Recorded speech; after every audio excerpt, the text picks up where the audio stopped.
Hola, muy buenos días. El taller que presentamos es el segundo de los 4 que forman parte del programa de acompañamiento para el ejercicio de los derechos energéticos. Este segundo taller se titula Hábitos de consumo en el hogar.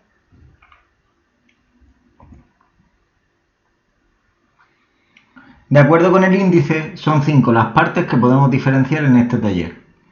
En la primera de ellas veremos las actitudes y hábitos relacionados con la iluminación, para, a continuación, también pasar a tratar otros aspectos relacionados con el agua o recursos hídricos, el uso de la climatización, la ventilación de los espacios y la utilización de los electrodomésticos.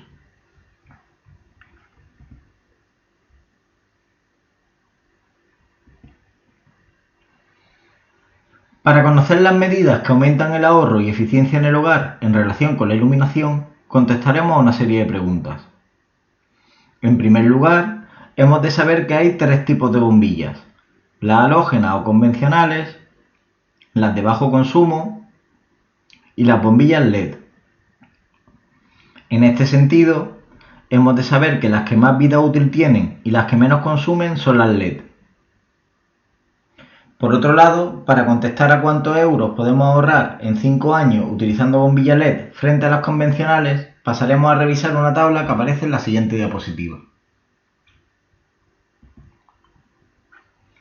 En esta tabla podemos ver que, controlando los lúmenes, es decir, la cantidad de luminosidad que proporciona una bombilla, el consumo es mucho más bajo en una bombilla LED que en una convencional. Por ejemplo, en una bombilla de 850 lúmenes, el consumo de una bombilla LED frente a la de bajo consumo es de 2 vatios menos, pero frente a una halógena o convencional es de casi 50 vatios menos, o lo que es lo mismo, una bombilla LED consume 6 veces menos que una convencional. En este sentido, lo que nos podemos ahorrar en consumo con una LED es de entre 25 y 65 euros anuales, o lo que se traduce en 125 a 325 euros cada 5 años. Todo esto solo en consumo, y sin contar la vida útil de las bombillas, que es también mucho mayor en el caso de las LED. Mientras que una LED dura unos 15 años, en ese periodo consumiremos aproximadamente 2 de bajo consumo y 8 halógenas o convencionales.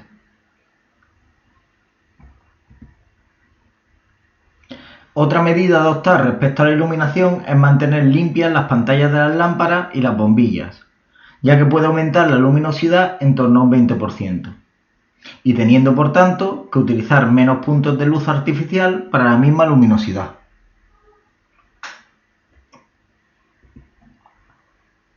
Por último, respecto a la iluminación, otras medidas que podemos adoptar para utilizar menos luz artificial es aprovechar la cantidad de horas de claridad que tenemos, levantando las persianas. En caso de tener que usar luz artificial, es ideal poder utilizar puntos de luz que permitan iluminar de forma selectiva, como es el caso de los flexos.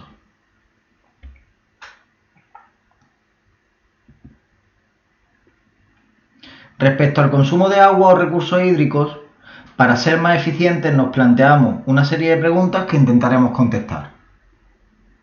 ¿Es más eficiente un termoeléctrico o uno de gas?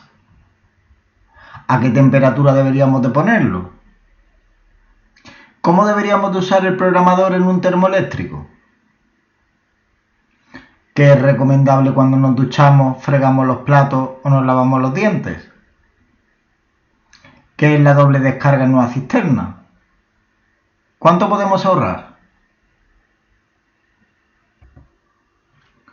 Respecto al uso de un termo u otro, cierto es que los termos eléctricos son más fáciles de instalar que los de gas, aunque se necesita más espacio ya que por norma general incorporan acumuladores o depósitos. Además, los termos eléctricos no influyen en la presión instantánea del agua, por lo que son más eficientes respecto a este recurso, aunque están limitados a los litros que contiene el tanque. Por último, hemos de decir que aunque algunos termos eléctricos son programables, en general su consumo energético y en lo que respecta a lo que vamos a pagar es mayor que en el caso de uno de gas.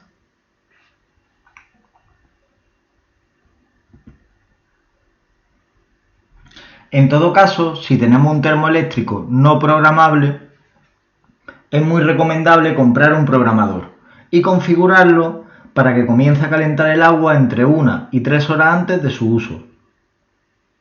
En caso contrario, el consumo es mucho más alto ya que se encuentra calentando el agua de manera casi continua, cuando baja la temperatura establecida en el termostato.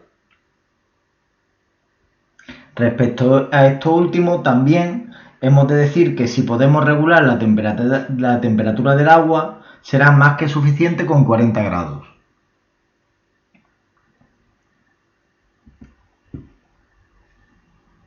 Por otro lado, tal y como señalamos en esta diapositiva, si nos lavamos los dientes con el grifo continuamente abierto, podemos gastar una media de 20 litros en cada lavado, lo que hace una media diaria de en torno a 60 litros de agua, cepillándonos los dientes 3 veces al día.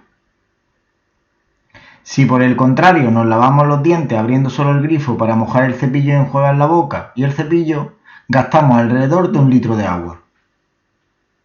Esta misma lógica es aplicable cuando nos duchamos, no manteniendo el grifo abierto cuando nos estamos enjabonando o cuando lavamos los platos.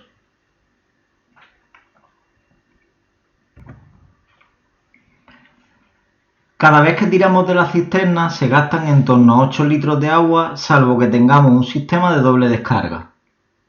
Estos sistemas de doble descarga, que los podemos ver con uno u dos botones, nos permiten reducir el consumo de agua a más de la mitad, cuando hacemos uso de la descarga simple o paralizamos la descarga pulsando 2 veces el botón.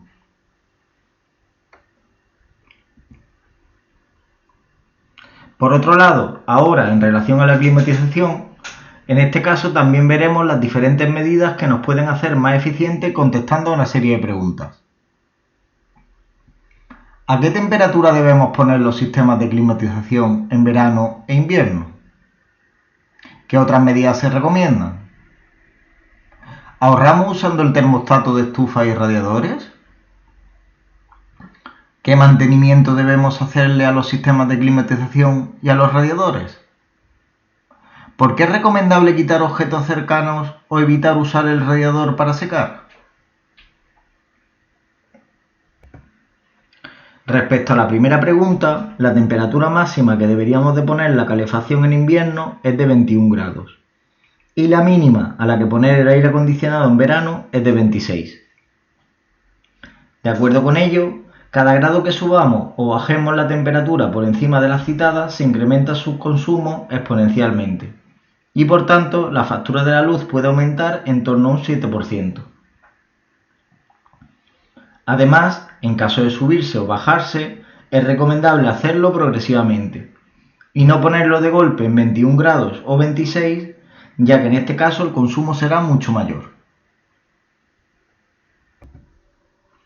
Respecto a la climatización, también hemos de saber que los aparatos con termostato ayudan a mantener la temperatura óptima durante todo el día y además nos permiten ahorrar en climatización entre un 8 y un 13%, lo que puede suponer entre 60 y 100 euros al año. Por tanto, y aunque en algún caso salga algo más caro, los electrodomésticos que tienen termostato, es recomendable a medio y largo plazo optar siempre por ellos y hacer uso del termostato.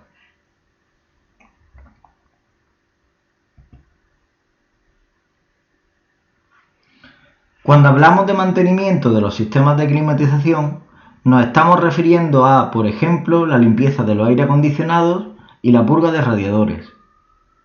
Es recomendable respecto a esto último purgar los radiadores al menos una vez al año, ya que además de ser saludables, porque acumulan polvo y sustancias nocivas, también mejoran el rendimiento de los aparatos e influyen en su consumo.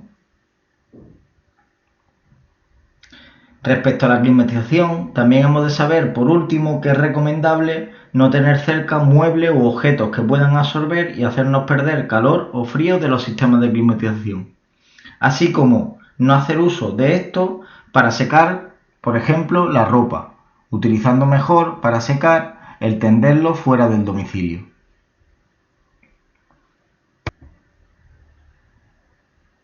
En el caso de la ventilación, este es un hábito que siempre se nos recomienda para renovar el aire y que además mejora la salud. La ventilación, si lo hacemos en los momentos adecuados, contribuye a mejorar el confort térmico. Por otro lado, el uso de cortinas y persianas también mejora la climatización de nuestra vivienda, acostumbrándonos a adaptar los horarios para que entre más o menos luz y calor. Para calentar la vivienda en invierno se recomienda abrirlas desde mitad de la mañana a mitad de la tarde. Y para enfriar en verano, a primera hora de la mañana y a última hora de la tarde.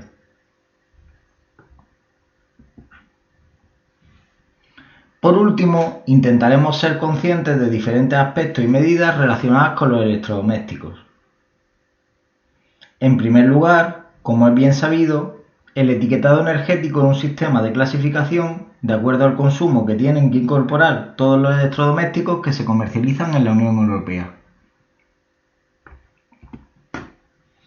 De acuerdo con ello, desde el 1 de marzo de 2021 es obligatorio que incorporen la nueva escala, habiéndose vuelto de la A a la G de menos a mayor consumo. Concretamente, los que tienen la etiqueta A antes A++, son los más eficientes y los que tienen la etiqueta G antes la D, los menos eficientes.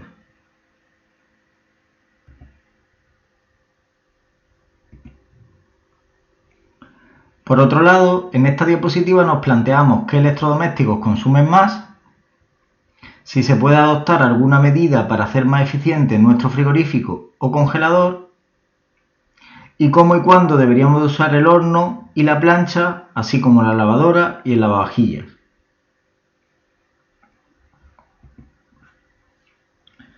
Con respecto a la primera pregunta, hemos de saber que, a nivel general, los electrodomésticos que más consumen son los que tienen que transformar la energía en calor o frío.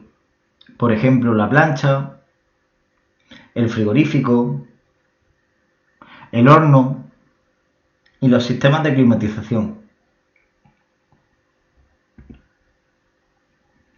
Por otro lado, para ser más eficientes, si el frigorífico o el congelador tienen hielo, es recomendable descongelarlo y limpiarlo. Además, hay que evitar fuentes cercanas de calor y tenerlos completamente pegados a la pared. Respecto a estos electrodomésticos, también se recomienda tener el frigorífico no por debajo de 7 grados y el congelador no por debajo de -14.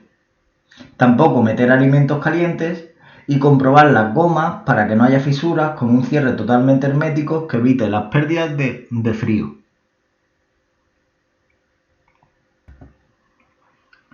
Por último, también hemos de saber, como ya hemos dicho en el primer taller, que lo recomendable es utilizar la lavadora y plancha en la franja valle-llana y cuando la lavadora está lleno o vayamos a planchar varias prendas, ¿vale? No utilizando la plancha para una única prenda. El horno intentaremos utilizarlo cuando no podamos usar el microondas para el mismo fin y utilizando el calor residual para terminar de hacer los alimentos. Del mismo modo, el lavavajillas lo utilizaremos cuando esté completamente lleno y utilizando el modo eco. Dicho todo esto, esperamos que os haya sido de utilidad este taller y nos vemos en el próximo. Muchas gracias por vuestra atención y hasta pronto.